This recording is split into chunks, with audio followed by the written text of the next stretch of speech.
for this opportunity for me to attend this conference 2026. We are from Back to Eden. We are in Chinhoyi, Maryland West of Zimbabwe. That's where we are. At Back to Eden, we offer practical skill training, especially to young people, young women and men, in training them, not only agriculture, but we do many skills that we offer them. We also train more than 300 people from time of COVID, including some widows. Our program is for 2 years that we are doing in Chinhoyi. We want to thank so much for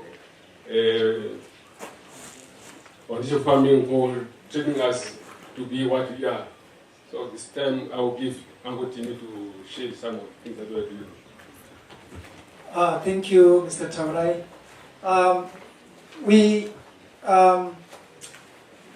Like what he's saying, we've trained more than 300 people. The highlights of the training is we have trained some pastors.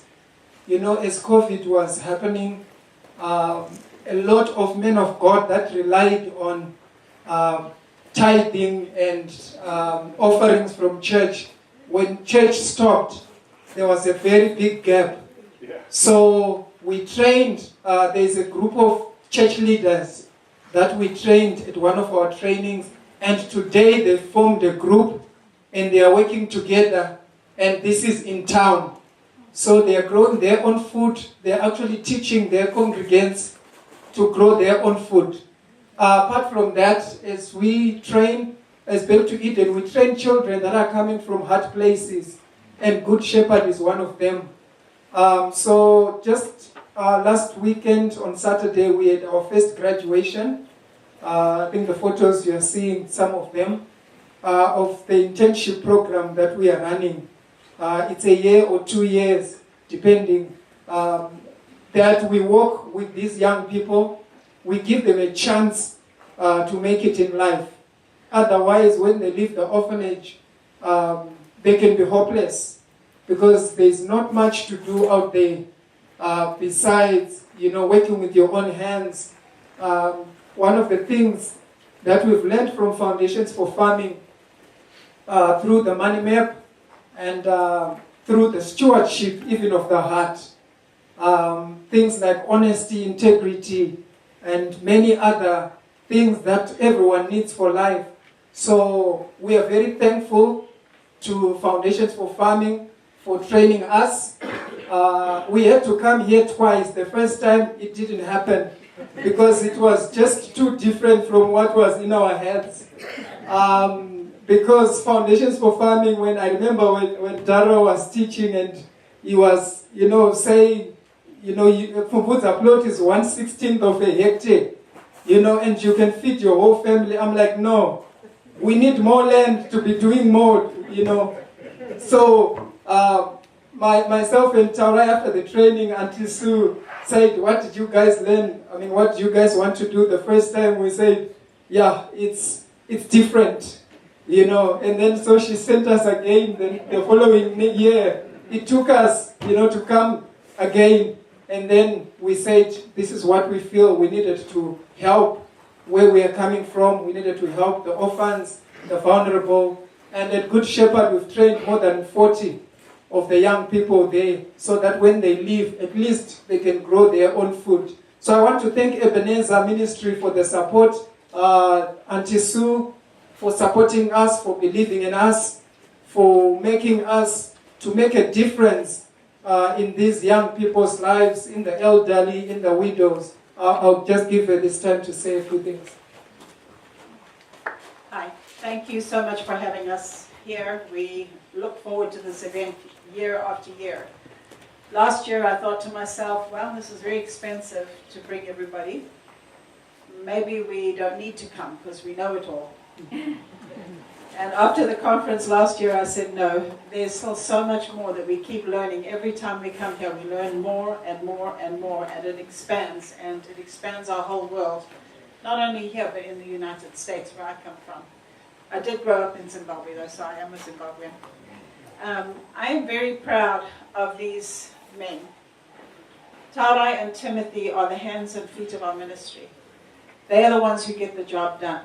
I said last year, Taurai is the brains. He's got the way, he thinks, he plans, he schedules everything out. I mean, I no sooner suggest that we have a graduation now, and I've already got a program within 24 hours. Taurai is just an amazing leader and organizer and planner. Timothy, I always say that he's the mouth. He is our human resources person. He makes life very happy, light-hearted, and he's also very serious. He loves the kids that we work with, and he works with their hearts. So just doing with your hands is not enough. We have to work with our hearts. We saw this in the program that Andre just spoke. We just graduated our first 10 students. When they came to us, they were very immature. When a kid leaves the orphanage at 18, government puts them out. Most of them haven't finished school. They have the emotional age, the ability to cope in life like a 12-year-old child. Imagine putting your 12-year-old out into the streets and say, okay, go, now take care of yourself. They come with their little bag, and Stefan wrote me a note and he said, Auntie Sue, I've been put out. And he said, I'm walking somewhere, but I don't know where to go. Please pray for me. That's what these kids feel when they leave. Our intention through the Foundations for Farming program is to help these kids grow up. They have to learn. When they come in back to Eden, they are saying, you have to help me, you have to fix me, you have to provide for me, you have to do for me. That's an orphan mindset. Many of us have that mindset. And God is healing that mindset through Foundations for Farming, because we are learning to see that if we trust God and we do things His way, that our lives can change. And now we can provide, and we can serve, and we can love other people. And I'm happy to say, I wasn't sure how this was all going to do when we started in 2022, 23. But I can happily say that our kids are growing up. They are saving, they are giving, they are sharing. And I'm just going to share a few words because some of my kids wrote something down for me to let me know how they've grown up. Mike, for one, he was just a little boy when I first met him. When he left the orphanage, he came back to Eden. And Mike wrote there, he said, I've learned that it's not only about farming. He said, I've learned that these principles of on time, without wastage, with joy, and to standard are things I can apply to every part of my life. Whether it's my business, whether it's my family, whether it's my relationships. Those principles that I learned here are things that have helped me to grow up. Renifer said, I've changed my name from Renifer to Renelle, which means born again. I now belong to Jesus. She says, in my business, I've learned to think ahead. I'm now thinking ahead to retirement, which means she's now dreaming that one day she's going to retire and her children are going to take care of her. And if she's not faithful, how can her children take care of her later? Grace, she started a little business, and we did teach her not to give credit or to do credit. And she learned a little bit the hard way. She was telling people, came and said, well, I want to buy this. Can I take it? I'll come pay you at the end of the month. So she did it. And she said, I've learned that credit is not the way to go. They must come with the money first, or I keep it until they bring me the money. And she says, even though my business failed, I've learned perseverance. I'm not going to give up. I am going to try again. So perseverance is an important grown-up attitude that we need to have. Brenda said, I've learned to save. She saved up to start her own broiler project. And so she's got broilers, and she says, you know what, I'm really happy to say that my little girl is not going to be an orphan. Not like that. She says, when I came back to Eden, I thought, farming's not my thing. But she's realized, she says, it's not about farming only. She says it's about learning how to do life.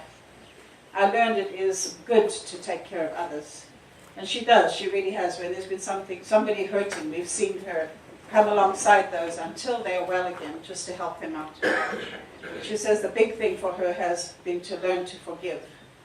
She says, I had to learn that bitterness is not something I can hold on to, and that I have to learn to forgive. But then I learned that I also had to forgive myself. And she says, I am changed, and I'm more positive, and I can honestly say she really is a lot more happy, positive, and depending on God for her things. She recently saved enough just to take herself on a course, a sewing course, but she paid $200 out of her own savings. So these kids have learned all these things. They no longer look to the future to be a prostitute, to steal, to do drugs because they're depressed. They are grown up now and realize that they can make it in life. And I just want to thank God and thank all of you. Your testimonies are powerful. Said to Taurai next year, we're going to bring the whole team, all the kids, because they need to hear these stories of the motorbike and the grinding mill, and that they can do this. This is only 3 years. Look what God has done in 3 years. It's so encouraging to us, so thank you.